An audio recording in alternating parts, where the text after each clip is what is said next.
Nexus از یووال نوح ہراری پتھر کے زمانے سے اے آئی تک انفارمیشن نیٹ ورک کی مختصر تاریخ۔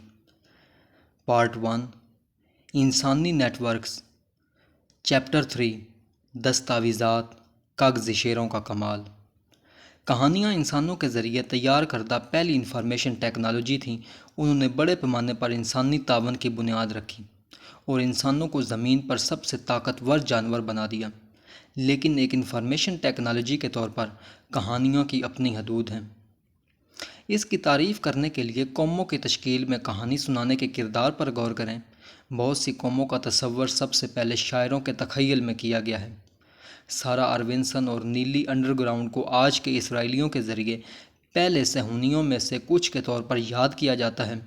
1910 کی دہائی میں فلسطین میں ایک یہودی ریاست کے قیام کے لیے اپنی جانوں کو خطرے میں ڈال دیا۔ لیکن نیلی کے ارکان کو یہ خیال سب سے پہلے شاعروں، مفکروں اور ویژنریز کی ایک سابقہ نسل سے متاثر تھے، جیسے تھیوڈور ہرزل اور بیالک۔ 1890 کی دہائی اور 20ویں صدی کے پہلے عشرے میں ایک یوکرینی یہودی بیالک نے یورپی یہودیوں کے ظلم اور کمزوری کو روکتے ہوئے متعدد نظمیں اور کہانیاں شائع کیں اور انہیں اپنی قسمت اپنے ہاتھ میں لینے کا مطالبہ کیا کہ وہ ہتھیاروں کے زور سے اپنا دفاع کریں، فلسطین ہجرت کریں اور وہاں اپنی ریاست قائم کریں۔ ان کی سب سے زیادہ متاثر کن نظموں میں سے ایک 1903 کے کیشین قتل عام کے بعد لکھی گئی تھی، جس میں 49 یہودیوں کو قتل اور درجنوں کو زخمی کر دیا گیا تھا۔ قتل کے شہر میں نے مظالم ڈھانے والے قاتل یہودی مخالف ہجوم کی مذمت کی، لیکن اس نے خود یہودیوں کو ان کی امن پسندی اور بے بسی پر بھی تنقید کا نشانہ بنایا۔ ایک دل دہلا دینے والے منظر میں بیالک نے بیان کیا کہ کس طرح یہودی خواتین کے ساتھ اجتماعی زیادتی کی گئی، جبکہ ان کے شوہر اور بھائی مداخلت کرنے سے ڈرتے ہوئے قریب ہی چھپے ہوئے تھے۔ یہ نظم یہودی مردوں کا موازنہ خوفزدہ چوہوں سے کرتی ہے اور تصور کرتی ہے کہ وہ خاموشی سے خدا سے کوئی معجزہ کرنے کی دعا کرتے ہیں، جو کبھی پورا نہیں ہوا۔ اس کے بعد نظم بتاتی ہے کہ کس طرح قتل عام ختم ہونے کے بعد بھی زندہ بچ جانے والوں نے اپنے آپ کو مسلح کرنے کا کوئی خیال نہیں کیا اور اس کے بجائے تالموڈک تنازعات میں داخل ہو گئے کہ آیا زیادتی کا نشانہ بننے والی خواتین اب رسمی طور پر نجس ہیں یا وہ اب بھی پاک ہیں۔ یہ نظم آج بہت سے اسرائیلی اسکولوں میں لازمی پڑھائی جاتی ہے۔ یہ ان لوگوں کے لیے بھی لازمی مطالعہ ہے جو یہ سمجھنا چاہتے ہیں کہ 2000 سال تک تاریخ کے سب سے زیادہ پرامن گروہوں میں سے ایک ہونے کے بعد یہودیوں نے دنیا کی سب سے زبردست فوجوں میں سے ایک کیسے بنائی۔ بیالک کو اسرائیل کا قومی شاعر قرار دیا گیا تھا۔ یہ حقیقت کہ بیالک یوکرین میں رہتا تھا اور مشرقی یورپ میں اشکنازی یہودیوں کے ظلم و ستم سے بخوبی واقف تھا، لیکن فلسطین میں حالات کی بہت کم سمجھ رکھتا تھا۔ وہاں یہودیوں اور عربوں کے درمیان بات کے تنازع میں معاون ثابت ہوا۔ بیالک کی نظموں نے یہودیوں کو خود کو اس طرح دیکھنے کی ترغیب دی کہ وہ اپنی فوجی طاقت کو بڑھانے اور اپنا ملک بنانے کے لیے سخت ضرورت مند ہیں، لیکن فلسطین کے عرب باشندوں یا در حقیقت مشرق وسطیٰ کے مقامی مزراعی یہودی برادریوں کے لیے تباہ کن نتائج پر مشکل سے غور کیا۔ جب 1940 کی دہائی کے آخر میں عرب اسرائیل تنازع پھوٹ پڑا تو سینکڑوں ہزار فلسطینی اور سینکڑوں ہزار مزراعی یہودی مشرق وسطیٰ میں اپنے آبائی گھروں سے باہر نکل گئے، جزوی طور پر یوکرین میں آدھی صدی پہلے لکھی گئی نظموں کے نتیجے میں۔ جبکہ بیالک یوکرین میں لکھ رہا تھا، ہنگری کے یہودی تھیوڈور ہرزل 1890 کی دہائی اور 20ویں صدی کے اوائل میں صہیونی تحریک کو منظم کرنے میں مصروف تھے۔ اپنی سیاسی سرگرمی کے ایک مرکزی حصے کے طور پر ہرزل نے 2 کتابیں شائع کیں۔ یہودی ریاست 1896۔ فلسطین میں ایک یہودی ریاست کے قیام کے ہرزل کے خیال کو بیان کرنے والا ایک منشور تھا، دی اولڈ نیو لینڈ 1902، ایک یوٹوپین ناول تھا جو 1923 میں ترتیب دیا گیا تھا، جس میں خوشحال یہودی ریاست کی وضاحت کی گئی تھی جس کا ہرزل نے تصور کیا تھا۔ دونوں کتابیں، جن کا مقدر یہ تھا کہ وہ فلسطین میں زمینی حقائق کو بھی نظر انداز کر دیں، صہیونی تحریک کو تشکیل دینے میں بہت زیادہ اثر و رسوخ رکھتی تھیں۔ دی اولڈ نیو لینڈ عبرانی زبان میں تل ابیب کے عنوان سے شائع ہوا، اولڈ نیو لینڈ کا ایک ڈھیلا عبرانی ترجمہ۔ کتاب کی اشاعت کے 7 سال بعد قائم ہونے والے شہر تل ابیب نے اپنا نام کتاب سے لیا۔ بیالک اسرائیل کا قومی شاعر ہے۔ ہرزل ریاست کے ویژنریز کے طور پر جانا جاتا ہے۔ بیالک اور ہرزل نے جو کہانیاں بنائی ہیں ان میں عصری حقیقت کے بارے میں بہت سے اہم حقائق کو نظر انداز کر دیا گیا ہے، خاص طور پر یہ کہ 1900 کے آس پاس فلسطین کے یہودی خطے کی کل آبادی کا صرف 6 سے 9% تھے، جو تقریباً 60,000 افراد پر مشتمل تھے۔ اس طرح کے آبادیاتی حقائق کو نظر انداز کرتے ہوئے بیالک اور ہرزل نے افسانہ سازی کو بہت اہمیت دی، خاص طور پر بائبل کی کہانیاں جن کے بغیر جدید صہیونیت کا تصور بھی نہیں کیا جا سکتا۔ بیالک اور ہرزل بھی قوم پرست خرافات سے متاثر تھے جو 19ویں صدی میں یورپ میں تقریباً ہر دوسرے نسلی گروہ کے ذریعے تخلیق کیے گئے تھے۔ یوکرینی یہودی بیالک اور ہنگری کے یہودی ہرزل نے صہیونیت کے لیے وہی کیا جو پہلے یوکرینی قوم پرستی کے لیے شاعر تاراس شیوچینکو، ہنگری کی قوم پرستی کے لیے سینڈور پیٹوفی اور پولش قوم پرستی کے لیے ایڈم مکیکوز نے کیا تھا۔ ارد گرد دیگر قومی تحریکوں کی ترقی کو دیکھتے ہوئے ہرزل نے لکھا کہ اقوام خوابوں، گیتوں، تصورات سے پیدا ہوتی ہیں، لیکن خواب، گیت اور تصور خواہ کتنے ہی متاثر کن کیوں نہ ہوں، ایک فعال قوم ریاست بنانے کے لیے کافی نہیں ہیں۔ بیالک نے یہودی جنگجوؤں کی نسل کو متاثر کیا، لیکن ایک فوج کو لیس اور برقرار رکھنے کے لیے ٹیکس بڑھانا اور بندوقیں خریدنا بھی ضروری ہے۔ ہرزل کی یوٹوپیائی کتاب نے تل ابیب شہر کی بنیاد رکھی، لیکن شہر کو چلتے رہنے کے لیے سیوریج سسٹم کھودنا بھی ضروری تھا۔ جب سب کچھ کہا اور کیا جاتا ہے تو حب الوطنی کا جوہر مادر وطن کی خوبصورتی کے بارے میں دلکش نظمیں سنانا نہیں ہے، اور یہ یقینی طور پر غیر ملکیوں اور اقلیتوں کے خلاف نفرت انگیز تقریریں نہیں کر رہا ہے، بلکہ حب الوطنی کا مطلب ہے کہ آپ اپنے ٹیکس ادا کریں تاکہ ملک کے دوسری طرف کے لوگ بھی سیوریج سسٹم کے ساتھ ساتھ سیکیورٹی، تعلیم اور صحت کی دیکھ بھال سے فائدہ اٹھا سکیں۔ ان تمام خدمات کا انتظام کرنے اور ضروری ٹیکس اکٹھا کرنے کے لیے بڑی مقدار میں معلومات کو جمع، ذخیرہ اور پروسیس کرنے کی ضرورت ہے۔ جائیدادوں، ادائیگیوں، چھوٹ، رعایت، قرضوں، انوینٹریز، ترسیلات، بجٹ، بلوں اور تنخواہوں کے بارے میں معلومات۔ تاہم یہ وہ قسم کی معلومات نہیں ہے جسے ایک یادگار نظم یا دلکش داستان میں تبدیل کیا جا سکے۔ اس کے بجائے ٹیکس ریکارڈ مختلف قسم کی فہرستوں کی شکل میں آتے ہیں، جو کہ ایک سادہ آئٹم بذریعہ آئٹم ریکارڈ سے لے کر زیادہ تفصیلی جدولوں اور اسپریڈ شیٹس تک ہیں۔ قطع نظر اس سے کہ یہ ڈیٹا سیٹ کتنے ہی پیچیدہ کیوں نہ ہو، وہ خشک طریقے سے واجب الادا اور ادا کی گئی رقم کی فہرست کے حق میں بیانیے سے گریز کرتے ہیں۔ شاعر اس طرح کے عام حقائق کو نظر انداز کر سکتے ہیں، لیکن ٹیکس جمع کرنے والے نہیں کر سکتے۔ فہرستیں نہ صرف قومی ٹیکس کے نظاموں کے لیے بلکہ تقریباً تمام دیگر پیچیدہ مالیاتی اداروں کے لیے بھی اہم ہیں۔ کارپوریشنز، بینک اور اسٹاک مارکیٹ ان کے بغیر موجودہ نہیں رہ سکتے۔ ایک چرچ، ایک یونیورسٹی یا ایک لائبریری جو اپنے بجٹ کو متوازن کرنا چاہتی ہے، جلد ہی احساس ہو جاتا ہے کہ پادریوں اور شاعروں کے علاوہ جو لوگوں کو کہانیوں سے مسحور کر سکتے ہیں، اس سے اکاؤنٹنٹ کی بھی ضرورت ہوتی ہے جو مختلف اقسام کے فہرستوں کے بارے میں جانتے ہوں۔ فہرستیں اور کہانیاں ایک دوسرے کی تکمیل کرتی ہیں۔ قومی داستان ٹیکس کے ریکارڈز کو جائز قرار دیتے ہیں، جبکہ ٹیکس ریکارڈز خواہش مند کہانیوں کو ٹھوس اسکولوں اور اسپتالوں میں تبدیل کرنے میں مدد کرتے ہیں۔ مالیات کے میدان میں بھی کچھ ایسا ہی ہوتا ہے۔ ڈالر، پاؤنڈ اسٹرلنگ اور بٹ کوئن سبھی لوگوں کو ایک کہانی پر یقین کرنے پر آمادہ کر کے وجود میں آتے ہیں، اور بینکرز، وزیر خزانہ اور سرمایہ کاری کے ماہرین کی بتائی گئی کہانیاں ان کی قدر کو بڑھاتی یا کم کرتی ہیں۔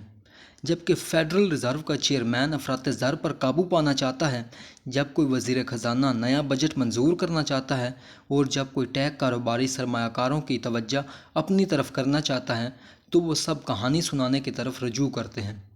لیکن حقیقت میں ایک بینک، ایک بجٹ یا ایک سٹارٹ اپ کا انتظام کرنے کے لیے فہرستیں ضروری ہیں۔ فہرستوں کے ساتھ بڑا مسئلہ اور فہرستوں اور کہانیوں کے درمیان اہم فرق یہ ہے کہ فہرستیں کہانیوں کے مقابلے میں کہیں زیادہ بورنگ ہوتی ہیں، جس کا مطلب ہے کہ جب ہم کہانیوں کو آسانی سے یاد کر لیتے ہیں، ہمیں فہرستوں کو یاد رکھنا مشکل لگتا ہے۔ یہ ایک اہم حقیقت ہے کہ انسانی دماغ معلومات کو کس طرح پروسیس کرتا ہے۔ ارتقاء نے ہمارے دماغ کو بہت زیادہ مقدار میں معلومات کو جذب کرنے، برقرار رکھنے اور پروسیس کرنے میں اچھا ہونے کے لیے ڈھال لیا ہے۔ جب انہیں ایک کہانی میں ڈھالا جاتا ہے، رامائن ہندو دیو مالا کی بنیادی کہانیوں میں سے ایک 24,000 آیات پر مشتمل ہے اور جدید ایڈیشن میں تقریباً 1700 صفات پر محیط ہے۔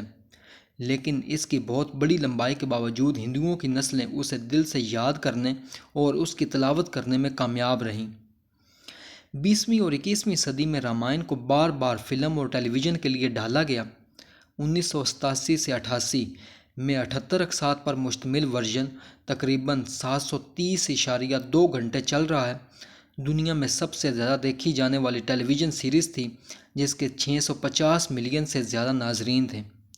BBC کی ایک رپورٹ کے مطابق جب اقساط نشر کیے جاتے تھے، سڑکیں ویران ہو جاتیں، دکانیں بند ہو جاتیں اور لوگ اپنے ٹی وی سیٹوں کو نہلاتے اور ان پر پھولوں کی مالا چڑھاتے تھے۔ 2020 کے کووڈ-19 لاک ڈاؤن کے دوران سیریز کو دوبارہ نشر کیا گیا اور یہ ایک بار پھر دنیا میں سب سے زیادہ دیکھے جانے والا شو بن گیا۔ اگر جدید ٹی وی کے سامعین کو کسی بھی متن کو زبانی یاد کرنے کی ضرورت نہیں ہے، یہ قابل ذکر ہے کہ انہیں ماوکاوی ڈراموں، جاسوسی، سنسنی خیز فلموں اور سوپ اوپیرا جیسے پیچیدہ پلاٹوں پر عمل کرنا کتنا آسان لگتا ہے۔ یہ یاد کرتے ہوئے کہ ہر کردار کون ہے اور وہ کیسے ہیں، متعدد دوسروں سے متعلق ہے، ہم یادداشت کے ایسے کارنامے انجام دینے کے اتنے عادی ہیں کہ ہم شاذ و نادر ہی اس بات پر غور کرتے ہیں کہ وہ کتنے غیر معمولی ہیں۔ جو چیز ہمیں ماکاوی نظمیں اور طویل عرصے سے چلنے والے ٹی وی سیریز کو یاد رکھنے میں اتنی اچھی بناتی ہے وہ یہ ہے کہ طویل مدتی انسانی یادداشت خاص طور پر کہانیاں برقرار رکھنے کے لیے ڈال لی گئی ہے۔ جیسا کہ کینڈل ہیون نے اپنی 2007 کی کتاب story proof the science behind the startling power of story میں لکھا ہے کہ انسانی ذہن کہانیوں اور کہانی کے فن تعمیر پر بنیادی روڈ میپ کے طور پر انحصار کرتے ہیں۔ سمجھنے، یاد رکھنے اور ہماری زندگیوں کی منصوبہ بندی۔ زندگیاں کہانیوں کی طرح ہیں کیونکہ ہم کہانی کے لحاظ سے سوچتے ہیں۔ ہیون نے 120 سے زیادہ تعلیمی مطالعات کا حوالہ دیتے ہوئے یہ نتیجہ اخذ کیا کہ تحقیق زبردست، قائل اور بغیر کسی مخالفت کے ثبوت فراہم کرتی ہے کہ کہانیاں حقیقی، تصوراتی، جذباتی اور غیر واضح معلومات کے تبادلے کے لیے ایک انتہائی مؤثر ذریعہ ہیں۔ اس کے برعکس زیادہ تر لوگوں کے لیے فہرستوں کو زبانی یاد رکھنا مشکل ہوتا ہے، اور بہت کم لوگ ہندوستان کے ٹیکس ریکارڈ یا سالانہ بجٹ کی ٹی وی تلاوت دیکھنے میں دلچسپی لیں گے۔ اشیاء کے فہرستوں کو حفظ کرنے کے لیے استعمال کیے جانے والے یادگاری طریقے اکثر اشیاء کو ایک پلاٹ میں بن کر کام کرتے ہیں، اس طرح فہرست کو ایک کہانی میں تبدیل کر دیتے ہیں۔ لیکن اس طرح کے یادگاری آلات کی مدد سے بھی کون اپنے ملک کے ٹیکس ریکارڈ یا بجٹ کو یاد رکھ سکتا ہے؟ معلومات اہم ہو سکتی ہیں کہ شہری کس قسم کی صحت کی دیکھ بھال، تعلیم اور فلاحی خدمات سے لطف اندوز ہوتے ہیں، لیکن ہمارے دماغ اس طرح کی چیزوں کو یاد رکھنے کے لیے موزوں نہیں ہیں۔ قومی نظموں اور داستانوں کے برعکس، جنہیں ہمارے دماغ میں محفوظ کیا جا سکتا ہے، پیچیدہ قومی ٹیکس اور انتظامی نظام کو کام کرنے کے لیے ایک منفرد غیر نامیاتی انفارمیشن ٹیکنالوجی کی ضرورت ہوتی ہے۔ یہ ٹیکنالوجی تحریری دستاویز ہے۔ قرض کے خاتمے کے لیے تحریری دستاویز کی ایجاد کئی جگہوں پر کئی بار ہوئی۔ ابتدائی مثالیں قدیم میسوپوٹیمیا سے ملتی ہیں۔ شہر ار کے بادشاہ شولگی کے دور حکومت کے 41ویں سال کے 10ویں مہینے کی 28ویں تاریخ کا ایک کینیفارم مٹی کا ٹیبلٹ 2053 سے 4 قبل مسیح بھیڑوں اور بکریوں کی ماہانہ ترسیلات کو ریکارڈ کرتا ہے۔ مہینے کے دوسرے دن 15 بھیڑیں، تیسرے دن 7 بھیڑیں، چوتھے دن 11 بھیڑیں، پانچویں دن 219، چھٹے دن 47 اور اسی طرح 28ویں دن 3 بھیڑیں پہنچائی گئیں۔ مٹی کے ٹیبلٹ کے مطابق اس مہینے میں کل 896 جانور موصول ہوئے۔ ان تمام ترسیلات کو یاد رکھنا شاہی انتظامیہ کے لیے اہم تھا تاکہ لوگوں کی اطاعت کی نگرانی کی جا سکے اور دستیاب وسائل کا ٹریک رکھا جا سکے، جبکہ کسی کے سر میں ایسا کرنا ایک مشکل چیلنج تھا۔ ایک سیکھے ہوئے کاتب کے لیے انہیں مٹی کے ٹیبلٹ پر لکھنا آسان تھا۔ کہانیوں کی طرح اور تاریخ کی تمام دیگر انفارمیشن ٹیکنالوجیز کی طرح تحریری دستاویزات ضروری نہیں کہ حقیقت کی درست نمائندگی کریں۔ مثال کے طور پر ٹیبلٹ میں ایک غلطی تھی۔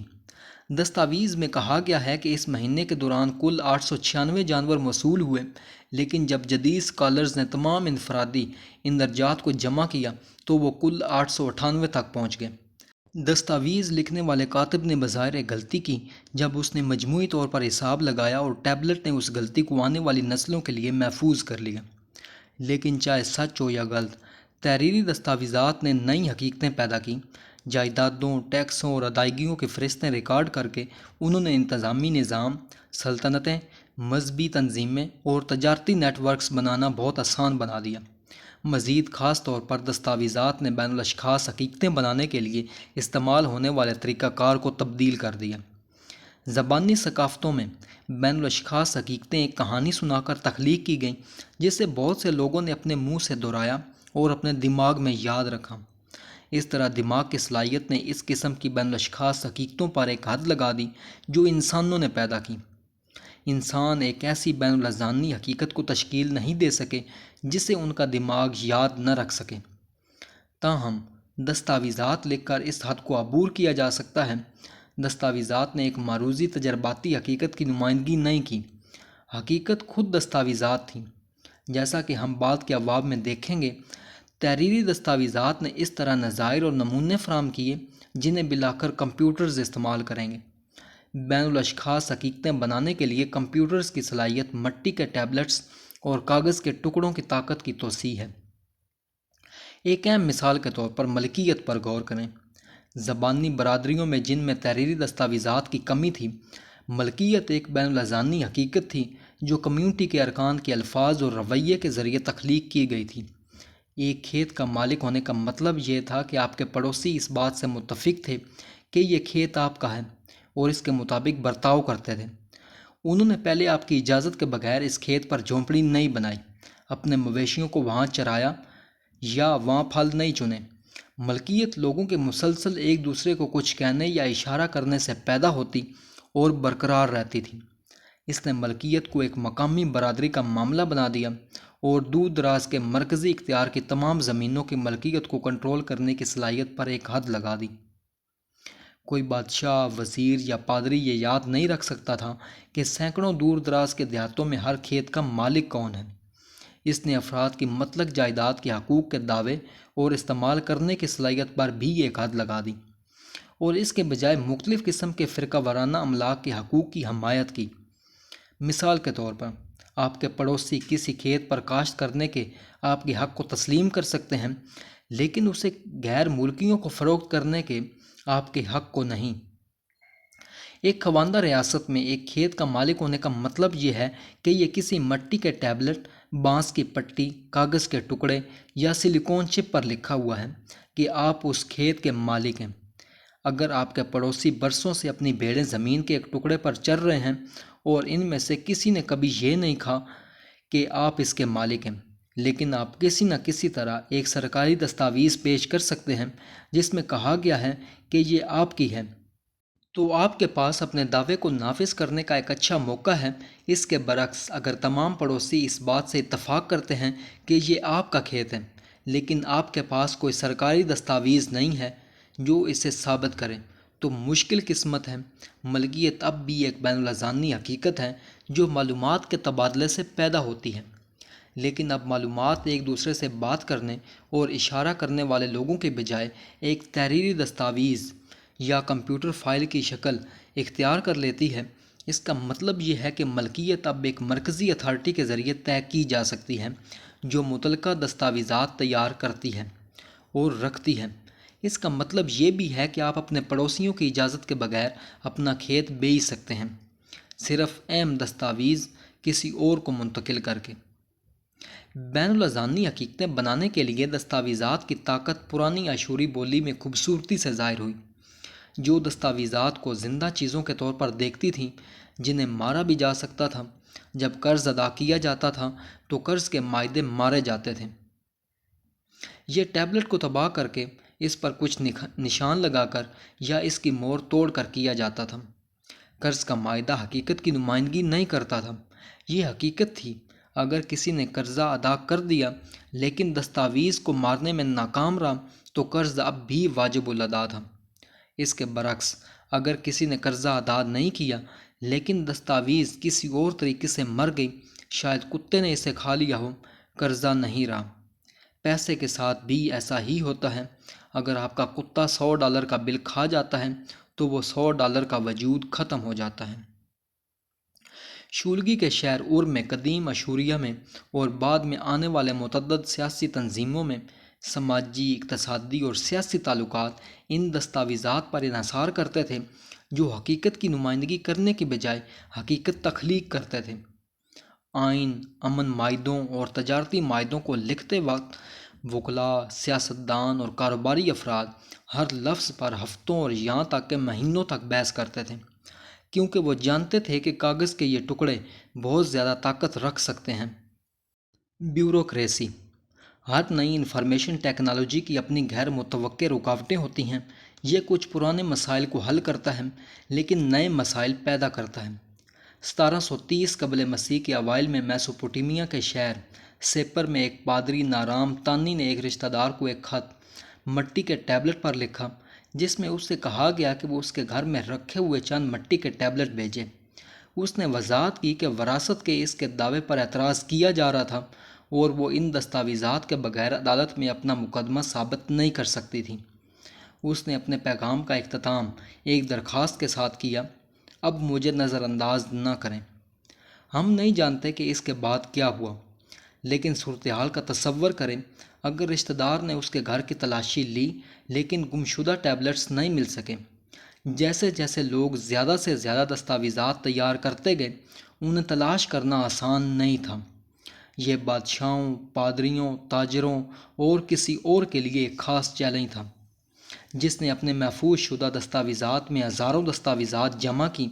جب آپ کو ضرورت ہو تو آپ صحیح ٹیکس ریکارڈ، ادائیگی کی رسید یا کاروباری معاہدہ تلاش کیسے کر سکتے ہیں؟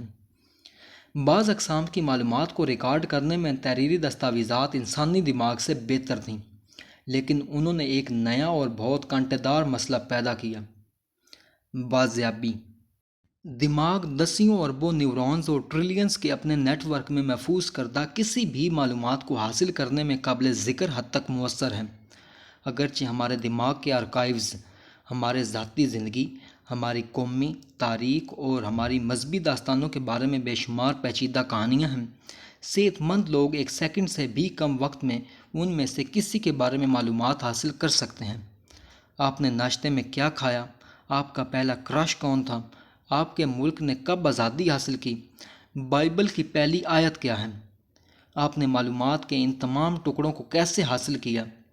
کون سا طریقہ کار صحیح نیورون اور سینپسز کو چالو کرتا ہے تاکہ ضروری معلومات کو تیزی سے طلب کیا جا سکے؟ اگرچہ نیورو سائنسدانوں نے یادداشت کے مطالعے میں کچھ پیش رفت کی ہے، لیکن کوئی بھی ابھی تک یہ نہیں سمجھتا کہ یادیں کیا ہیں یا وہ کیسے ذخیرہ اور بازیافت کی جاتی ہیں۔ ہم جو جانتے ہیں وہ یہ ہے کہ لاکھوں سالوں کے ارتقاء نے دماغ کے بازیابی کے عمل کو ہموار کیا۔ تاہم ایک بار جب انسانوں نے نامیاتی دماغوں سے غیر نامیاتی دستاویزات میں یادوں کو آؤٹ سورس کر دیا تو بازیابی اب بھی اس ہموار حیاتیاتی نظام پر انحصار نہیں کر سکتی تھی اور نہ یہ ان چارہ جوئی کی صلاحیتوں پر بھروسہ کر سکتا تھا جو انسان لاکھوں سالوں میں تیار ہوئے تھے۔ ارتقاء نے انسانوں کو جنگل میں پھل اور مشروم تلاش کرنے کے لیے ڈھال لیا ہے، لیکن کسی محفوظ شدہ دستاویزات میں دستاویزات تلاش کرنے کے لیے نہیں۔ خوراک جمع کرنے والے جنگل میں پھل اور مشروم تلاش کر سکتے ہیں کیونکہ ارتقاء نے جنگلات کو ایک قابل فہم نامیاتی ترتیب کے مطابق منظم کیا ہے۔ پھل کے درخت فوٹو سنتھسیس کرتے ہیں، اس لیے انہیں سورج کی روشنی کی ضرورت ہوتی ہے۔ مشروم مردہ نامیاتی مادے پر کھانا کھاتے ہیں جو عام طور پر زمین میں پایا جا سکتا ہے، لہذا مشروم عام طور پر مٹی کی سطح پر نیچے ہوتے ہیں جبکہ پھل مزید اوپر اگتے ہیں۔ ایک اور عام اصول یہ ہے کہ سیب کے درختوں پر اگتے ہیں جبکہ انجیر کے درختوں پر اگتے ہیں۔ لہذا اگر آپ سیب تلاش کر رہے ہیں تو آپ کو سب سے پہلے ایک سیب کا درخت تلاش کرنا ہوگا اور پھر اوپر دیکھنا ہوگا۔ جنگل میں رہتے ہوئے انسان اس نامیاتی ترتیب کو سیکھتا ہے۔ یہ محفوظ شدہ دستاویزات کے ساتھ بہت مختلف ہے۔ چونکہ دستاویزات حیاتیات نہیں ہیں، وہ کسی حیاتیاتی قانون کی پابندی نہیں کرتے ہیں اور ارتقاء نے انہیں ہمارے لیے منظم نہیں کیا ہے۔ ٹیکس رپورٹ شیلف پر نہیں اگتیں، انہیں وہاں رکھنے کی ضرورت ہے۔ اس کے لیے کسی کو پہلے شیلف کے ذریعے معلومات کو درجہ بندی کرنے کے خیال کے ساتھ آنا ہوگا اور یہ فیصلہ کرنا ہوگا کہ کون سی دستاویزات کس شیلف پر جائیں گی۔ خوراک جمع کرنے والوں کے برعکس، جنہیں صرف جنگل کے پہلے سے موجود آرڈر کو دریافت کرنے کی ضرورت ہے، آرکائیوسٹس کو دنیا کے لیے ایک نیا آرڈر وضع کرنے کی ضرورت ہے۔ اس آرڈر کو بیوروکریسی کہتے ہیں۔ بیوروکریسی وہ طریقہ ہے جس سے بڑی تنظیموں کے لوگوں نے بازیابی کے مسئلے کو حل کیا اور اس طرح بڑے اور زیادہ طاقتور انفارمیشن نیٹ ورکس بنائے۔ لیکن افسانہ سازی کی طرح بیوروکریسی بھی نظم کے لیے سچائی کی قربانی دینے کا رجحان رکھتی ہے۔ ایک نیا حکم ایجاد کر کے اور اسے دنیا پر مسلط کر کے بیوروکریسی نے لوگوں کی دنیا کے بارے میں سمجھ کو منفرد طریقوں سے مسخ کر دیا۔ ہمارے 21ویں صدی کے انفارمیشن نیٹ ورکس کے بہت سے مسائل، جیسے کہ جانبدارانہ الگوریدم جو لوگوں کو غلط لیبل لگاتے ہیں، یا سخت پروٹوکول جو انسانی ضروریات اور احساسات کو نظر انداز کرتے ہیں، کمپیوٹر کے دور کے نئے مسائل نہیں ہیں۔ یہ بنیادی طور پر بیوروکریٹک مسائل ہیں جو کسی کے کمپیوٹر کا خواب دیکھنے سے بہت پہلے موجود تھے۔ بیوروکریسی اور سچائی کی تلاش۔ بیوروکریسی کا لفظی مطلب ہے تحریری میٹر کے ذریعے حکومت۔ یہ اصطلاح 18ویں صدی کے فرانس میں ایجاد ہوئی تھی، جب ایک عام اہلکار درازوں والی ایک تحریری میز کے پاس بیٹھا کرتا تھا۔ ایک بیورو اس وقت بیوروکریٹک نظام کے مرکز میں دراز ہے۔ بیوروکریسی دنیا کو درازوں میں تقسیم کر کے اور یہ جان کر کے کون سا دستاویز کس دراز میں جاتا ہے، بازیافت کے مسئلے کو حل کرنے کی ایک کوشش کرتی ہے۔ یہ اصول ایک جیسا ہی رہتا ہے، قطع نظر اس سے کہ دستاویز کو دراز، شیلف، ٹوکری، جار، کمپیوٹر فولڈر یا کسی اور برتن میں رکھا گیا ہے۔ تقسیم کرو اور حکمرانی کرو۔ دنیا کو کنٹینرز میں تقسیم کریں اور کنٹینرز کو الگ رکھیں تاکہ دستاویزات آپس میں نہ ملیں۔ تاہم یہ اصول ایک قیمت کے ساتھ آتا ہے۔ دنیا کو ویسے ہی سمجھنے پر توجہ مرکوز کرنے کے بجائے بیوروکریسی اکثر دنیا پر ایک نیا اور مصنوعی حکم مسلط کرنے میں مصروف رہتی ہے۔ بیوروکریٹس مختلف دراز ایجاد کر کے شروع کرتے ہیں جو کہ بین الاذہانی حقیقتیں ہیں جو ضروری نہیں کہ دنیا میں کسی بھی معروضی تقسیم کے مطابق ہوں۔ بیوروکریٹس پھر دنیا کو ان درازوں میں فٹ کرنے کی کوشش کرتے ہیں، اور اگر فٹ بہت اچھا نہیں ہے تو بیوروکریٹس زیادہ زور دیتے ہیں۔ جو کوئی بھی کبھی ایک سرکاری فارم بھرتا ہے وہ اسے بہت اچھی طرح جانتا ہے۔ جب آپ فارم بھرتے ہیں اور درج کردہ اختیارات میں سے کوئی بھی آپ کے حالات کے مطابق نہیں ہوتا ہے تو آپ کو اپنے آپ کو فارم کے مطابق ڈھالنا ہوگا، بجائے اس کے کہ فارم آپ کے مطابق ڈھالیں۔ حقیقت کی گندگی کو محدود تعداد میں مقرر درازوں میں کم کرنا بیوروکریٹس کو نظم و ضبط برقرار رکھنے میں مدد کرتا ہے، لیکن یہ سچائی کی قیمت پر آتا ہے، کیونکہ وہ اپنے درازوں پر فکسڈ ہیں۔ یہاں تک کہ جب حقیقت کہیں زیادہ پیچیدہ ہوتی ہے، بیوروکریٹس اکثر دنیا کی ایک مسخ شدہ تفہیم تیار کرتے ہیں۔ بیوروکریٹس کو نظم و ضبط برقرار رکھنے میں مدد ملتی ہے، لیکن یہ سچائی کی قیمت پر آتا ہے، کیونکہ وہ اپنے درازوں پر فکسڈ ہیں۔ یہاں تک کہ جب حقیقت کہیں زیادہ پیچیدہ ہوتی ہے، بیوروکریٹس اکثر دنیا کی ایک مسخ شدہ تفہیم تیار کرتے ہیں۔ حقیقت کو جامد خانوں میں تقسیم کرنے کی خواہش بیوروکریٹس کو اپنے اقدامات کے وسیع تر اثرات سے قطع نظر تنگ اہداف کے حصول کی طرف بھی لے جاتی ہے۔ صنعتی پیداوار میں اضافہ کرنے کا کام کرنے والا ایک بیوروکریٹ مالیاتی تحفظات کو نظر انداز کرنے کا امکان ہے جو اس کے دائرہ کار سے باہر ہیں، اور شاید قریبی دریا میں زہریلا فضلہ ڈال دے جس سے نیچے کی طرف ایک مالیاتی تباہی ہوگی۔ اگر حکومت پھر آلودگی کا مقابلہ کرنے کے لیے ایک نیا محکمہ قائم کرتی ہے تو اس کے بیوروکریٹس زیادہ سے زیادہ سخت ضوابط پر زور دینے کا امکان رکھتے ہیں، چاہے اس کے نتیجے میں بالادست کمیونٹیز کے لیے معاشی تباہی ہو۔ مثالی طور پر کسی کو تمام مختلف تحفظات اور پہلوؤں کو مد نظر رکھنے کے قابل ہونا چاہیے، لیکن اس طرح کے جامع نقطہ نظر کے لیے بیوروکریٹک تقسیم کو ختم کرنے یا ختم کرنے کی ضرورت ہے۔ بیوروکریسی کے ذریعے پیدا ہونے والی خرابیاں نہ صرف سرکاری ایجنسیوں اور نجی کارپوریشنز بلکہ سائنسی مضامین کو بھی متاثر کرتی ہیں۔ مثال کے طور پر غور کریں کہ یونیورسٹیوں کو مختلف فیکلٹیز اور شعبوں میں کیسے تقسیم کیا جاتا ہے۔ تاریخ، حیاتیات اور ریاضی سے الگ ہے۔ کیوں؟ یقیناً یہ تقسیم معروضی حقیقت کی عکاسی نہیں کرتی ہے، یہ علمی بیوروکریٹس کی بین الاذہانی ایجاد ہے۔ مثال کے طور پر کووڈ-19 وبائی بیماری ایک ہی وقت میں ایک تاریخی، حیاتیاتی اور ریاضیاتی واقعہ تھا۔ لیکن وبائی امراض کے تعلیمی مطالعہ کو تاریخ، حیاتیات اور ریاضی کے الگ الگ شعبوں دوسرے کے درمیان میں تقسیم کر دیا گیا ہے۔ تعلیمی ڈگری حاصل کرنے والے طلباء کو عام طور پر یہ فیصلہ کرنا چاہیے کہ وہ ان میں سے کس شعبے سے تعلق رکھتے ہیں۔ ان کا فیصلہ ان کے کورسز کے انتخاب کو محدود کرتا ہے، جو بدلے میں دنیا کے بارے میں ان کی سمجھ کو تشکیل دیتا ہے۔ ریاضی کے طلباء سیکھتے ہیں کہ انفیکشن کی موجودہ شرحوں سے مستقبل کی بیماری کی سطح کی پیش گوئی کیسے کی جائے۔ حیاتیات کے طلباء سیکھتے ہیں کہ وقت کے ساتھ وائرس کیسے بدلتے ہیں۔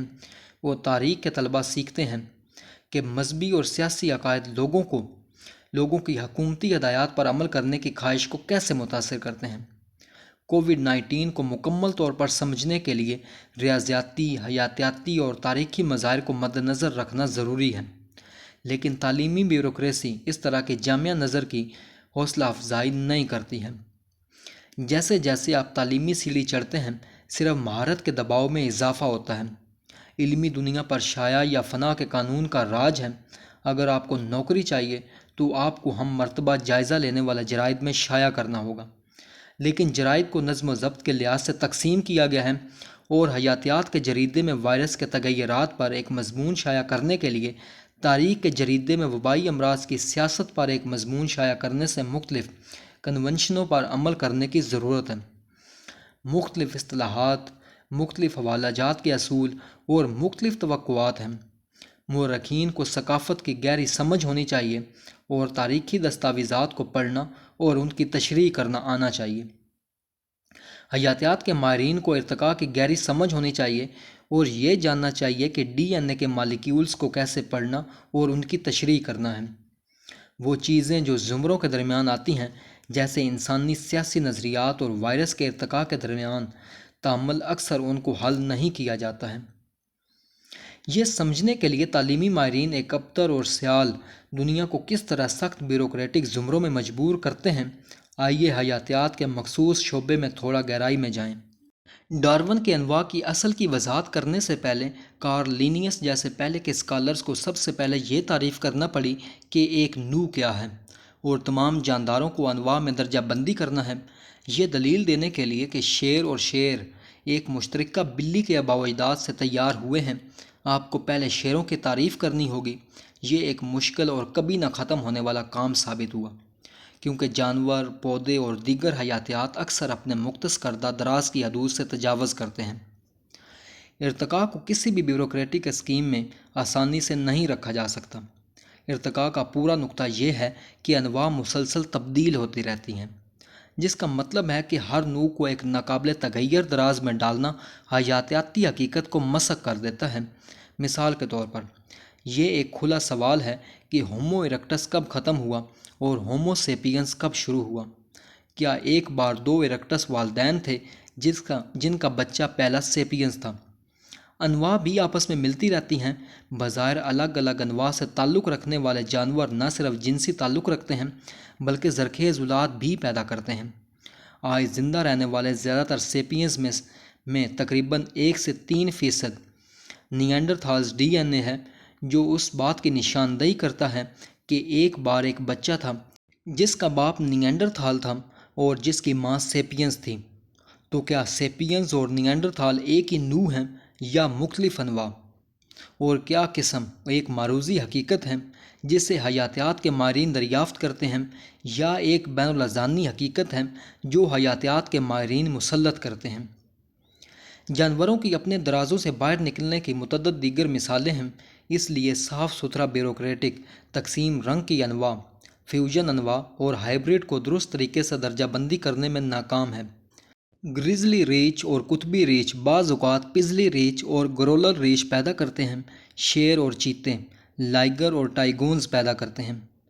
جب ہم اپنی توجہ ممالیہ جانوروں اور دیگر کثیر خلوی جانداروں سے ہٹا کر ایک خلوی بیکٹیریا اور آثار قدیمہ کی طرف توجہ مبذول کراتے ہیں تو ہم یہ دریافت کرتے ہیں کہ وہاں انتشار کا راج ہے۔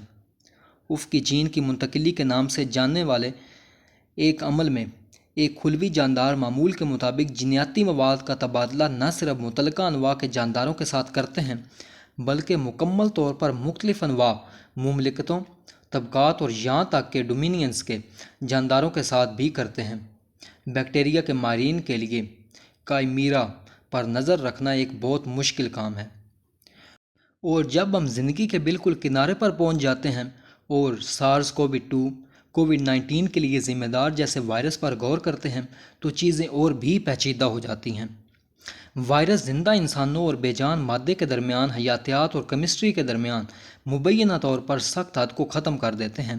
بیکٹیریا کے برعکس وائرس سنگل سیل حیاتیات نہیں ہیں، وہ بالکل بھی خلیات نہیں ہیں اور ان کے پاس اپنی کوئی سیلولر مشینری نہیں ہے۔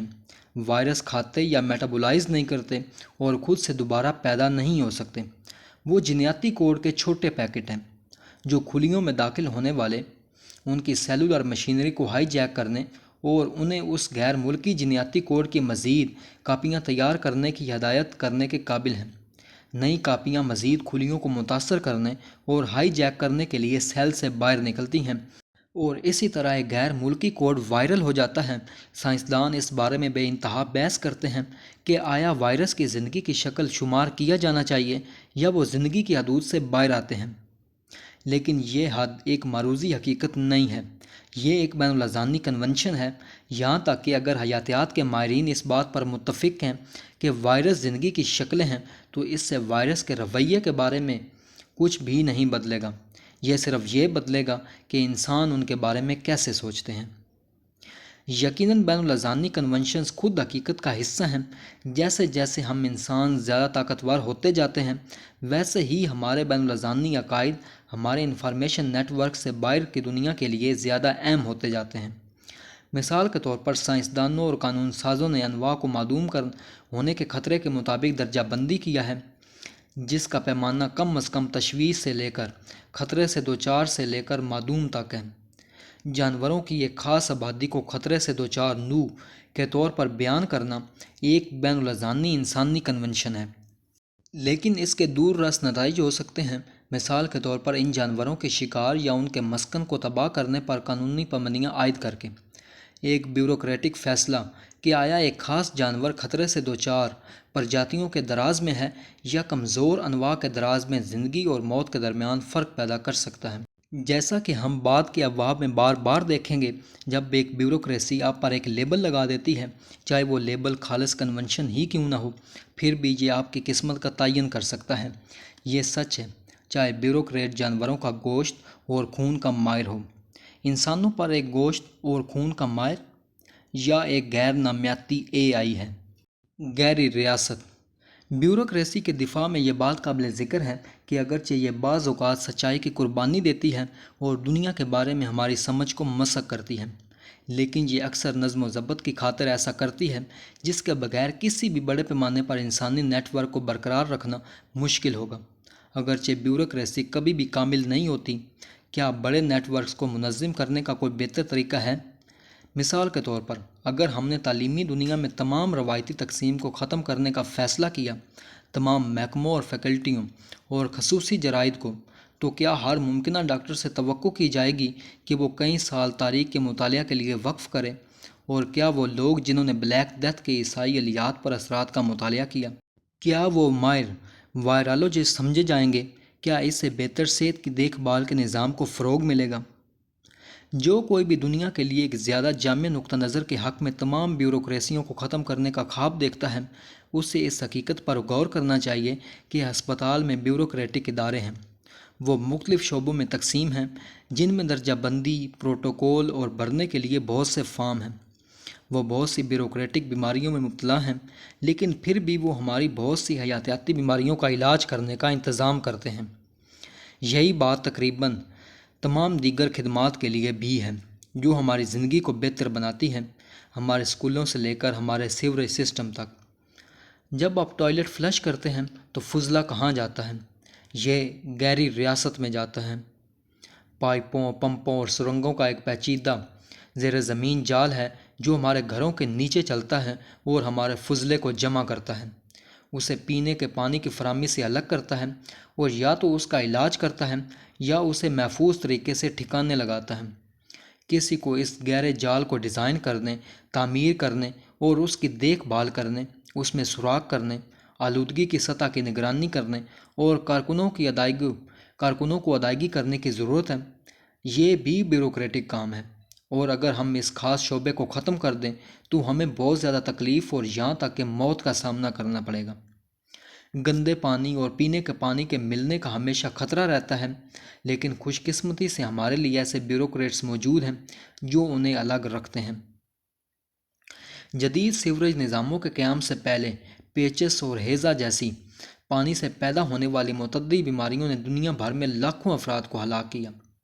1854 میں لندن کے سینکڑوں باشندے ہیزا سے مرنا شروع ہو گئے۔ یہ ایک نسبتاً چھوٹا سا پھیلاؤ تھا، لیکن یہ ہیزا کی تاریخ، وبائی امراض کی تاریخ اور سیوریج کی تاریخ میں ایک اہم موڑ ثابت ہوا۔ اس وقت کے معروف طبی نظریہ میں یہ دلیل دی گئی تھی کہ ہیزا کی وبائیں خراب ہوا کی وجہ سے پیدا ہوتی ہیں، لیکن معالج جان سنو کو شبہ تھا کہ اس کی وجہ پانی کی فراہمی ہے۔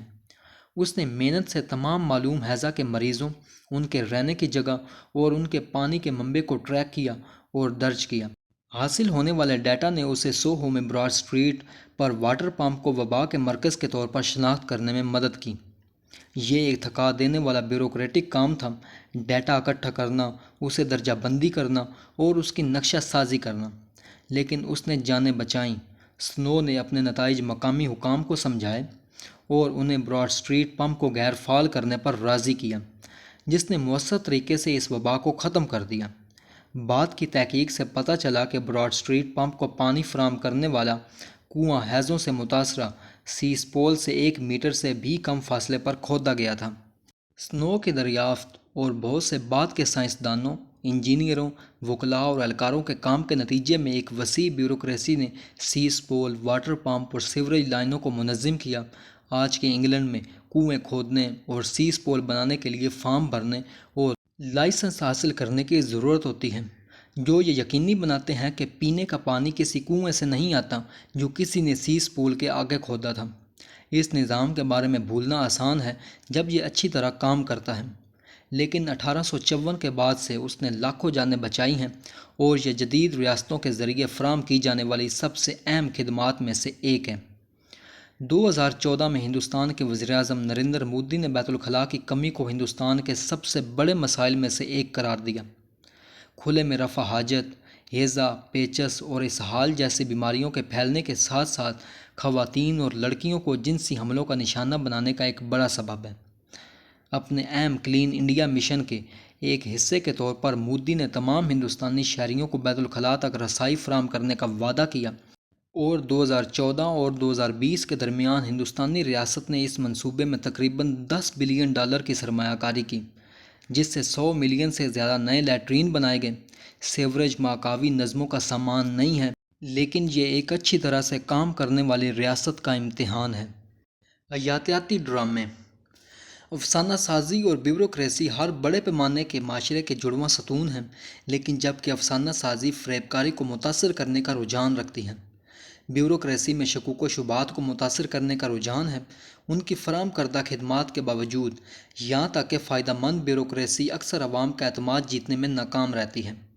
بہت سے لوگوں کے لیے بیوروکریسی کا لفظ منفی مفہوم رکھتا ہے۔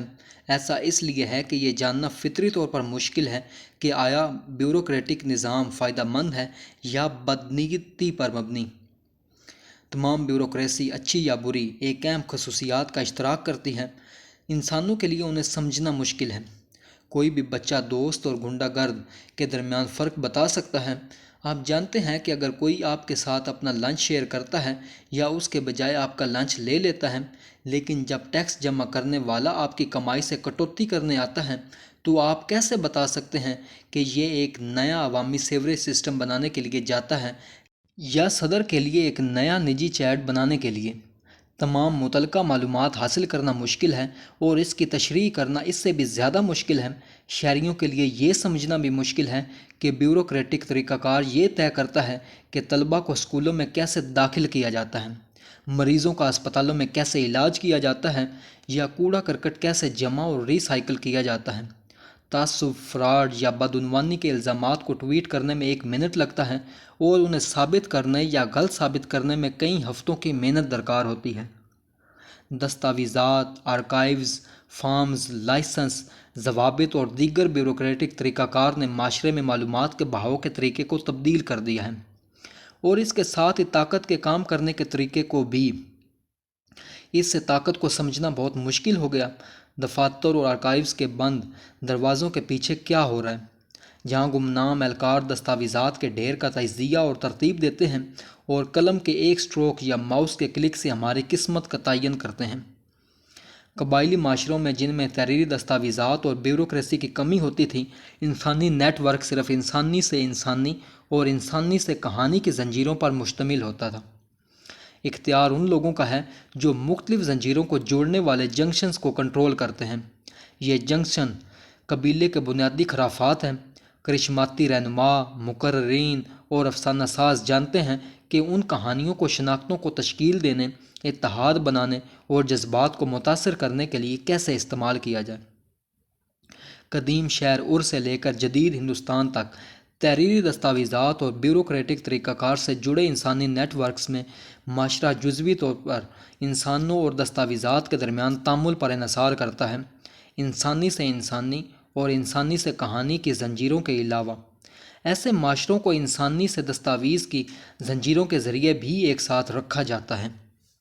جب ہم ایک بیوروکریٹک معاشرے کو کام پر دیکھتے ہیں تو ہم اب بھی انسانوں کو دوسرے انسانوں کو کہانیاں سناتے ہوئے دیکھتے ہیں، جیسا کہ جب لاکھوں ہندوستانی رامائن سیریز دیکھتے ہیں، لیکن ہم انسانوں کو دوسرے انسانوں کو دستاویزات پاس کرتے ہوئے بھی دیکھتے ہیں، جیسا کہ جب ٹی وی نیٹ ورکس کو براڈ کاسٹنگ لائسنس کے لیے درخواست دینے اور ٹیکس کی رپورٹیں بھرنے کی ضرورت ہوتی ہے۔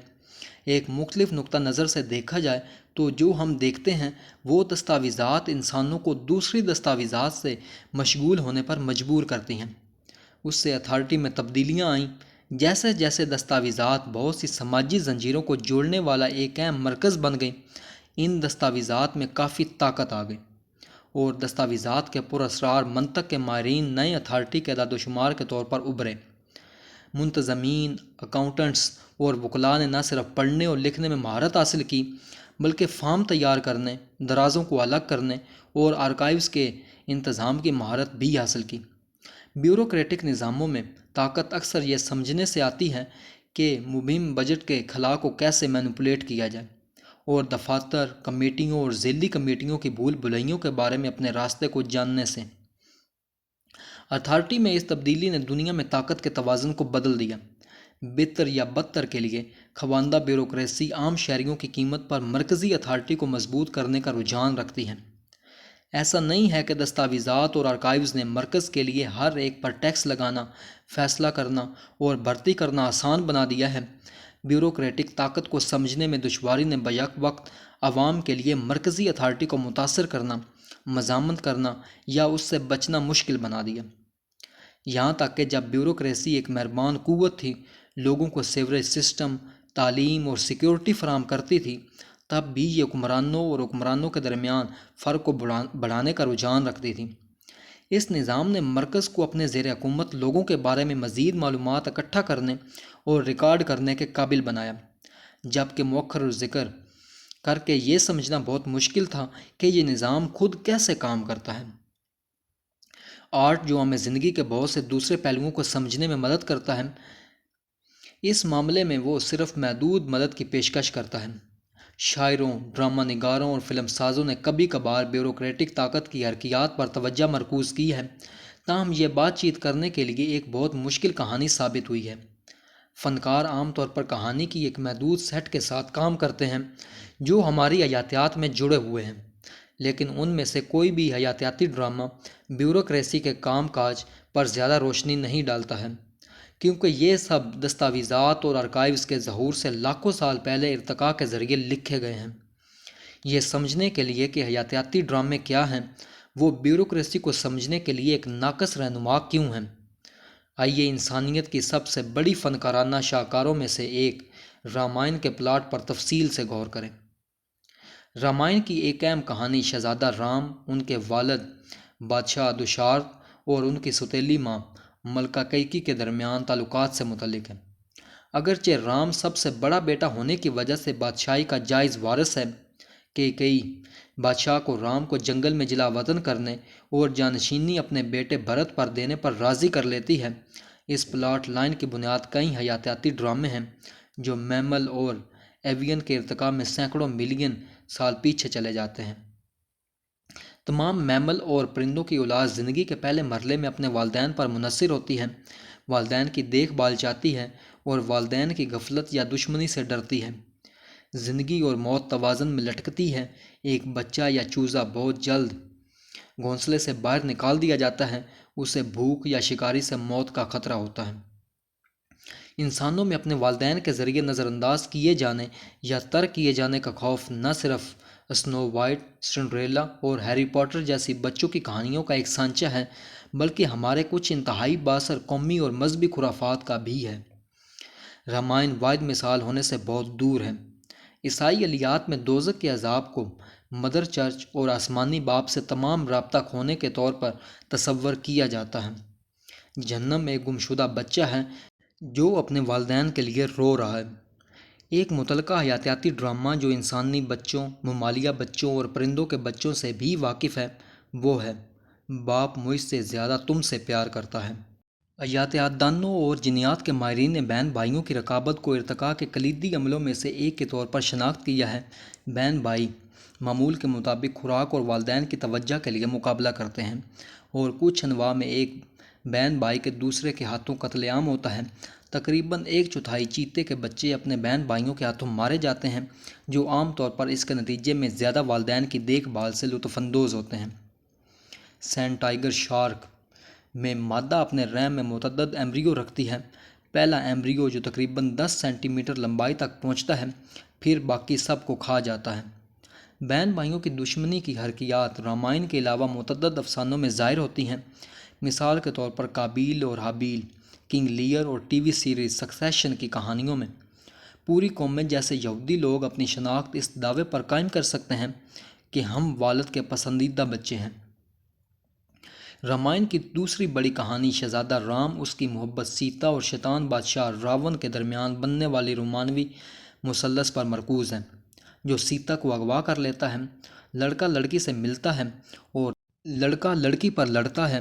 یہ بھی حیاتیاتی ڈرامے ہیں جنہیں بے شمار ممالیہ، پرندوں، رینگنے والے جانوروں اور مچھلیوں نے سینکڑوں ملین سالوں سے پیش کیا ہے۔ ہم ان کہانیوں سے مسحور ہیں کیونکہ ان کو سمجھنا ہمارے آباء و اجداد کے زندہ رہنے کے لیے ضروری تھا۔ ہیومر، شیکسپیئر اور والمیکی جیسے انسانی کہانی نویس رامائن کے نام نہاد مصنف نے حیاتیاتی ڈراموں پر تفصیل سے بتانے کی حیرت انگیز صلاحیت کا مظاہرہ کیا ہے، لیکن یہاں تک کہ سب سے بڑے شعری بیانیے میں عام طور پر ارتقاء کی کتابچے سے اپنی بنیادی پلاٹ لائن کاپی کرتے ہیں۔ رامائن کا تیسرا موضوع خالصیت اور نجاست کے درمیان کشمکش ہے، جس میں سیتا ہندو ثقافت میں پاکیزگی کی مثال ہے۔ طہارت کا ثقافتی جنون آلودگی سے بچنے کے ارتقائی جدوجہد میں شروع ہوتا ہے۔ تمام جانور نئے کھانے کی کوشش کرنے کی ضرورت اور زہر دینے کے خوف کے درمیان پھنسے ہوئے ہیں، لہذا ارتقاء نے جانوروں کو تجسس اور کسی زہریلی یا کسی اور طرح سے خطرناک چیز کے ساتھ رابطے میں آنے پر نفرت محسوس کرنے کی صلاحیت دونوں سے لیس کیا۔ سیاستدانوں اور پیغمبروں نے سیکھا ہے کہ ان نفرت کے طریقہ کار میں کس طرح ہیرا پھیری کی جائے۔ قوم پرست اور مذہبی خرافات میں ممالک یا گرجا گھروں کو ایک حیاتیاتی جسم کے طور پر دکھایا گیا ہے جسے ناپاک گھسنے والوں کے ذریعے آلودہ ہونے کا خطرہ ہے۔ صدیوں سے متعصب لوگ اکثر کہتے رہتے ہیں کہ نسلی اور مذہبی اقلیتیں بیماریاں پھیلاتی ہیں، کہ LGBTQ لوگ آلودگی کا ایک ذریعہ ہیں، یا یہ ایک خواتین ناپاک ہیں۔ 1994 کے راونڈا نسل کشی کے دوران ہوتو پروپیگنڈے نے ٹوٹسی کو کاکروچ کے طور پر حوالہ دیا۔ نازیوں نے یہودیوں کا موازنہ چوہوں سے کیا۔ تجربات سے پتہ چلا ہے کہ چمپینزی بھی دوسرے بینڈ کے ناواقف چمپینزی کی تصاویر پر نفرت کے ساتھ رد عمل ظاہر کرتے ہیں۔ شاید کسی اور ثقافت میں پاکیزگی بمقابلہ نجاست کے حیاتیاتی ڈرامے کو روایتی ہندو مت سے زیادہ انتہاؤں تک نہیں لے جایا گیا۔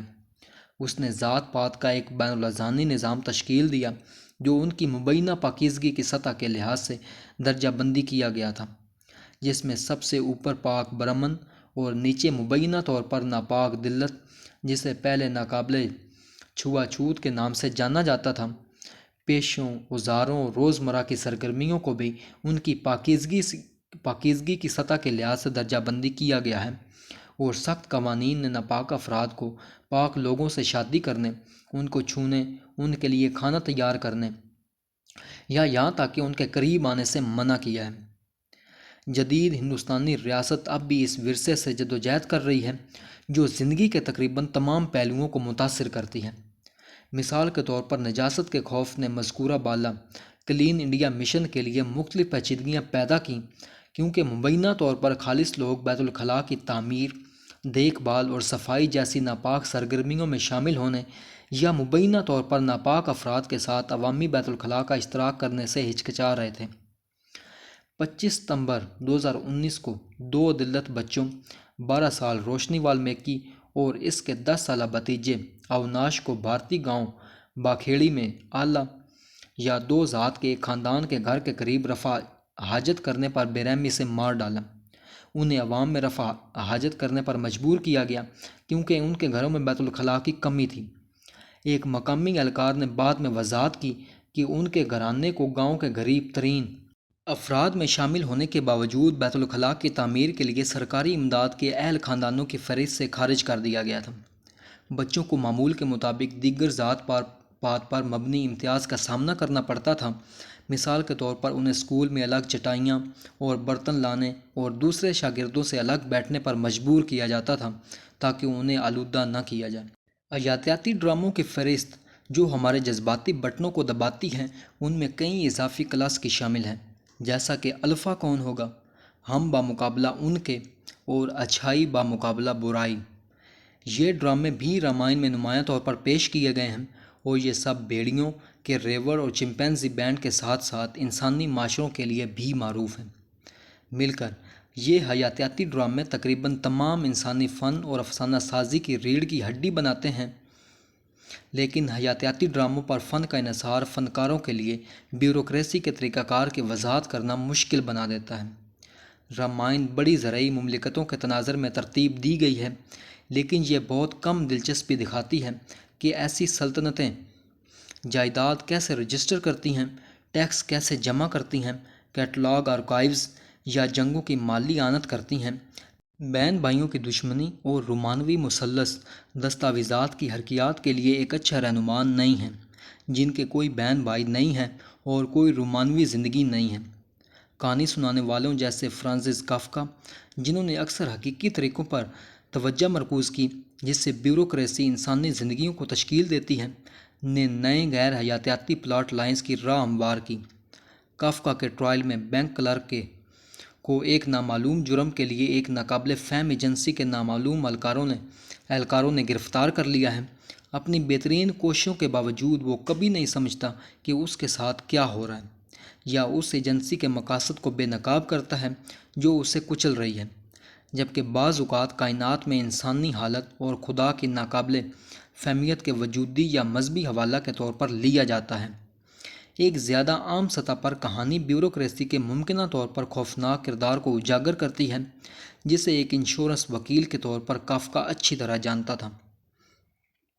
بیوروکریٹک معاشروں میں عام لوگوں کی زندگیاں اکثر ناقابل فہم وجوہات کی بنا پر ایک ناقابل فہم ایجنسی کے نامعلوم اہلکاروں کے ہاتھوں الٹ جاتی ہیں، جبکہ ہیروز کے بارے میں کہانیاں جو راکشسوں کا مقابلہ کرتی ہیں، رامائن سے لے کر اسپائڈر مین تک، شکاریوں اور رومانوی حریفوں کا سامنا کرنے کے حیاتیاتی ڈراموں کو دوبارہ پیک کرتی ہیں۔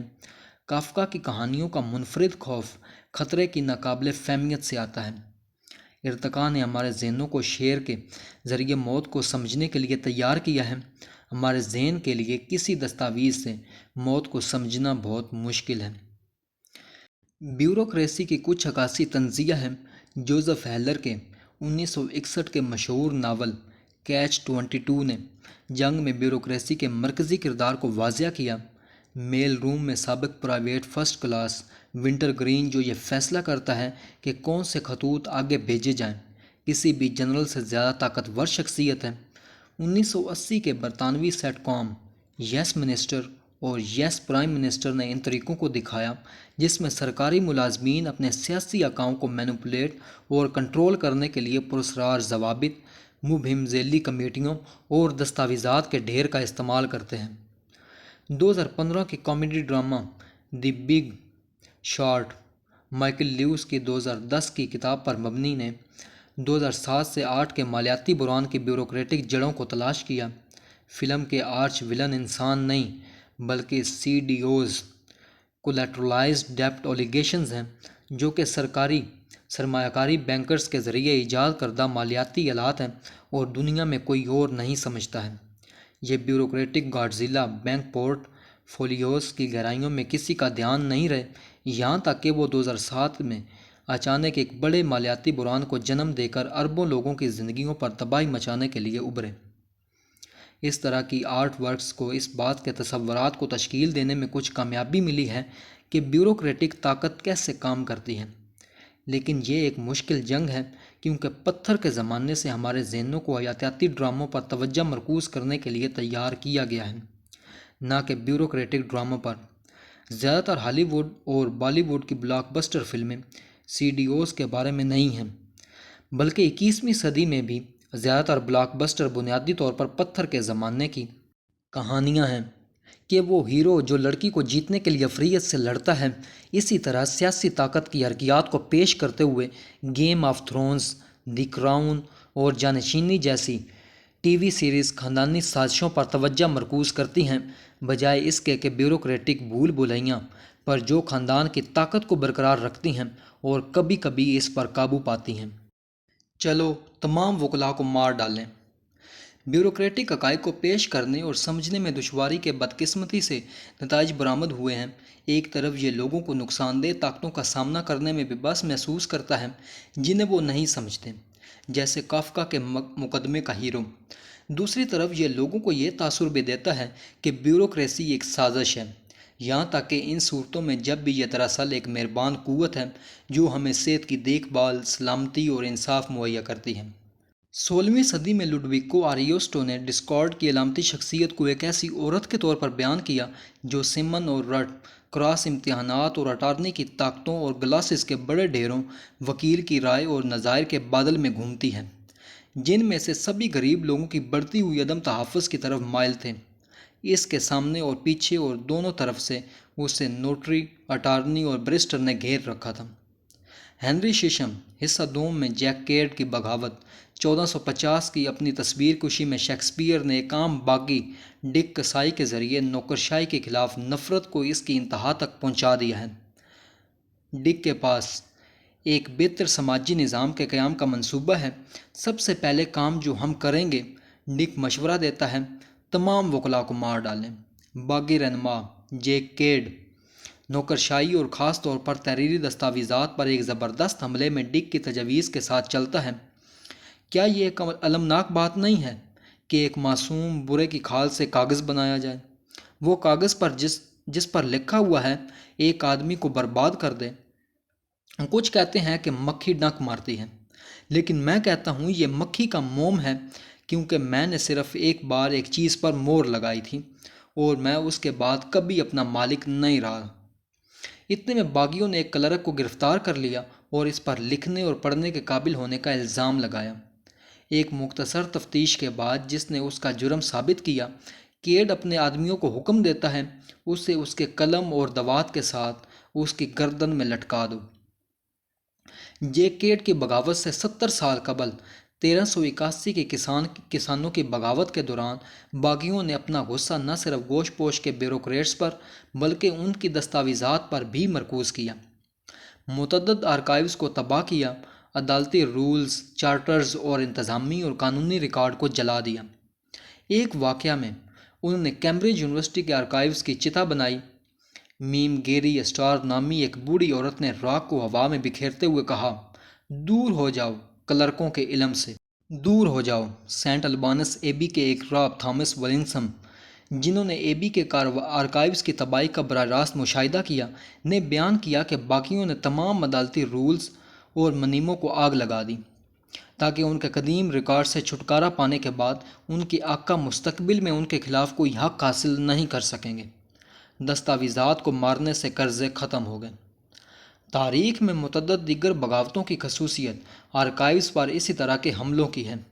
مثال کے طور پر 66 میں عظیم یہودی بغاوت کے دوران باغیوں نے یروشلم پر قبضہ کرنے کے بعد سب سے پہلے جو کام کیا وہ یہ تھا کہ قرضوں کے ریکارڈ کو تباہ کرنے کے لیے مرکزی آرکائیوز کو آگ لگا دی، اس طرح عوام کی حمایت حاصل کی۔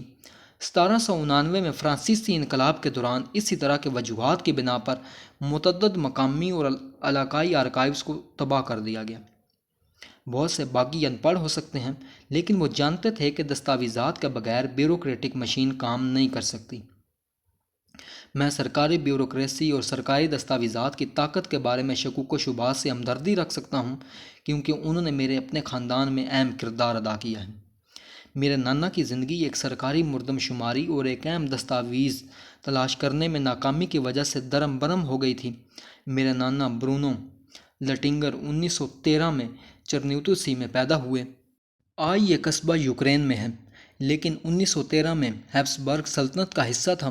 برونو کے والد پہلی جنگ عظیم میں لاپتہ ہو گئے اور ان کی پرورش ان کی والدہ چیا پرل نے کی۔ جب جنگ ختم ہوئی تو چرنیوتسی کو رومانیہ میں شامل کر لیا گیا۔ 1930 کی دہائی کے آخر میں جیسے ہی رومانیہ ایک فاشسٹ آمریت بن گیا، ان کی نئی سام دشمنی پالیسی کا ایک اہم حصہ یہودی مردم شماری کرنا تھا۔ 1936 کے سرکاری اعداد و شمار کے مطابق رومانیہ میں 7,58,000 یہودی رہتے تھے، جو آبادی کا 0.24% ہیں۔ انہیں سرکاری اعداد و شمار میں کہا گیا ہے کہ USSR سے آنے والے مہاجرین کی کل تعداد یہودی اور غیر یہودی تقریباً 11,000 تھی۔ 1937 میں وزیر اعظم اوکٹاویان گوگا کی سربراہی میں ایک نئی فاشسٹ حکومت برسر اقتدار آئی۔ گوگا ایک مشہور شاعر ہونے کے ساتھ ساتھ ایک سیاستدان بھی تھے، لیکن وہ جلد ہی حب الوطنی کی شاعری سے جعلی اعداد و شمار اور جابرانہ بیوروکریسی کی طرف بڑھ گئے۔ انہوں نے اور ان کے ساتھیوں نے سرکاری اعداد و شمار کو نظر انداز کیا اور دعویٰ کیا کہ سینکڑوں ہزاروں یہودی مہاجرین رومانیہ میں داخل ہو رہے ہیں۔ کئی انٹرویوز میں گوگا نے دعویٰ کیا کہ آدھے ملین یہودی غیر قانونی طور پر رومانیہ میں داخل ہوئے ہیں اور ملک میں یہودیوں کی کل تعداد 15 لاکھ ہے۔ سرکاری ادارے انتہائی دائیں بازو کے ماہرین شماریات اور مقبول اخبارات باقاعدگی سے اس سے بھی زیادہ اعداد و شمار کا حوالہ دیتے تھے۔ مثال کے طور پر پیرس میں رومانیہ کے سفارت خانے نے دعویٰ کیا کہ رومانیہ میں 10 لاکھ یہودی مہاجرین ہیں۔ مسیحی رومانیائی باشندوں میں اجتماعی خوف و ہراس پیدا ہو گیا تھا کہ وہ جلد ہی ایک یہودی زیر قیادت ملک میں تبدیل ہو جائیں گے یا اقلیت بن جائیں گے۔ گوگا کی حکومت نے پہلے ہی اپنے ہی پروپیگنڈے کے ذریعے ایجاد کیے گئے فرضی مسئلے کا حل پیش کرنے کے لیے قدم بڑھایا۔ 22 جنوری 1938 کو حکومت نے ایک قانون جاری کیا جس میں رومانیہ میں تمام یہودیوں کو یہ دستاویزی ثبوت فراہم کرنے کا حکم دیا گیا کہ وہ رومانیہ کی سرزمین میں پیدا ہوئے تھے اور رومانیہ کی شہریت کے حقدار تھے۔ ثبوت فراہم کرنے میں ناکام رہنے والے یہودی اپنی شہریت کے ساتھ ساتھ رہائش اور روزگار کے تمام حقوق سے محروم ہو جائیں گے۔ اچانک رومانیہ کے یہودیوں نے خود کو ایک بیوروکریٹک جہنم میں پایا۔ بہت سے لوگوں کو متعلقہ دستاویزات کی تلاش کے لیے اپنے پیدائشی مقام کا سفر کرنا پڑا، صرف یہ جاننے کے لیے کہ میونسپل آرکائیوز پہلی جنگ عظیم کے دوران تباہ ہو گئے تھے۔ 1918 کے بعد رومانیہ سے الحاق شدہ علاقوں میں پیدا ہونے والے یہودیوں جیسے چرنیوتوسی کو خاص مشکلات کا سامنا کرنا پڑا، کیونکہ ان کے پاس رومانیہ کے پیدائشی سرٹیفکیٹ نہیں تھے اور کیونکہ ان کے خاندانوں کے بارے میں بہت سے دوسرے دستاویزات بخارسٹ کے بجائے ویانا اور بوڈاپیسٹ کے سابق ہیبسبرگ دارالحکومتوں میں محفوظ تھے۔ یہودیوں کو اکثر یہ بھی معلوم نہیں تھا کہ وہ کون سے دستاویزات تلاش کرنے والے ہیں، کیونکہ مردم شماری کے قانون میں یہ واضح نہیں کیا گیا تھا کہ کون سے دستاویزات کو کافی ثبوت سمجھا جاتا ہے۔ کلرکوں اور آرکائیوز سیٹس کو آمدنی کا ایک نیا اور منافع بخش ذریعہ مل گیا، کیونکہ بے چین یہودیوں نے صحیح دستاویز حاصل کرنے کے لیے بڑی رشوت دینے کی پیشکش کی، یہاں تک کہ اگر کوئی رشوت شامل نہ ہو تو یہ عمل انتہائی مہنگا تھا۔ دستاویزات کی کسی بھی درخواست کے ساتھ ساتھ حکام کے پاس شہریت کی درخواست دائر کرنے میں فیس ادا کرنا شامل تھا۔ صحیح دستاویز تلاش کرنا اور فائل کرنا کامیابی کی ضمانت نہیں دیتا تھا۔ پیدائشی سرٹیفکیٹ اور شہریت کے کاغذات پر نام کی ہجے میں ایک حرف کا فرق حکام کے لیے شہریت منسوخ کرنے کے لیے کافی تھا۔ بہت سے یہودی ان بیوروکریٹک رکاوٹوں کو عبور نہیں کر سکے اور انہوں نے شہریت کی درخواست بھی داخل نہیں کی۔ جن لوگوں نے درخواست دی ان میں سے صرف 63% کو اپنی شریعت کی منظوری ملی۔ مجموعی طور پر 7,52,000 رومانیہ کے یہودیوں میں سے 3,67,000 اپنی شریعت کھو بیٹھے۔ میرے دادا برونو بھی ان میں شامل تھے۔ جب بخارسٹ میں نیا مردم شماری کا قانون پاس ہوا تو برونو نے ان کے بارے میں زیادہ نہیں سوچا۔ وہ چرنیوتوسی میں پیدا ہوا تھا اور وہیں زندگی بھر رہا۔ یہ خیال کہ اسے کسی بیوروکریٹ کو یہ ثابت کرنے کی ضرورت ہے کہ وہ غیر ملکی نہیں ہے، اسے مضحکہ خیز لگا۔ مزید برآں 1938 کے اوائل میں اس کی والدہ بیمار ہو کر انتقال کر گئیں اور برونو نے محسوس کیا کہ اس کے پاس دستاویزات کا پیچھا کرنے سے کہیں زیادہ بڑی چیزیں ہیں۔ دسمبر 1938 میں بخارسٹ ایک سرکاری خط آیا جس میں برونو کی شہریت منسوخ کر دی گئی اور ایک غیر ملکی کی حیثیت سے اسے فوری طور پر چرنیوتوسی ریڈیو شاپ میں اس کی ملازمت سے برخاست کر دیا گیا۔ برونو اب نہ صرف اکیلا اور بے روزگار تھا بلکہ بے وطن بھی تھا اور متبادل روزگار کے امکانات بھی کم تھے۔ 9 ماہ بعد دوسری جنگ عظیم شروع ہوئی اور کاغذ کے بغیر یہودیوں کے لیے خطرہ بڑھ رہا تھا۔ 1938 میں اپنی شہریت کھونے والے رومانیہ کے یہودیوں میں سے زیادہ تر کو اگلے چند سالوں میں رومانیہ کے فاشسٹوں اور ان کے نازی اتحادیوں کے ہاتھوں قتل کر دیا جائے گا۔ جن یہودیوں نے اپنی شہریت برقرار رکھی تھی ان کی بقا کی شرح بہت زیادہ تھی۔ میرے دادا نے بار بار سخت پھندے سے بچنے کی کوشش کی لیکن صحیح کاغذات کے بغیر یہ مشکل تھا۔ کئی بار اس نے خود کو ٹرینوں اور بحری جہازوں پر اسمگل کیا صرف پکڑے جانے اور گرفتار ہونے کے لیے۔ 1940 میں وہ آخرکار جہنم کے دروازے بند ہونے سے پہلے فلسطین جانے والے آخری بحری جہازوں میں سے ایک پر سوار ہونے میں کامیاب ہو گیا۔ جب وہ فلسطین پہنچا تو اسے برطانویوں نے غیر قانونی تارکین وطن کی حیثیت سے فوراً قید کر لیا۔ 2 ماہ جیل میں رہنے کے بعد انگریزوں نے ایک سودا پیش کیا: جیل میں رہو اور ملک بدر ہونے کا خطرہ مول لو، یا برطانوی فوج میں بھرتی ہو جاؤ اور فلسطینی شہریت حاصل کرو۔ میرے دادا نے دونوں ہاتھوں سے اس پیشکش کو قبول کیا اور 1941 سے 1945 تک شمالی افریقہ اور اطالوی مہمات میں برطانوی فوج میں خدمات انجام دی۔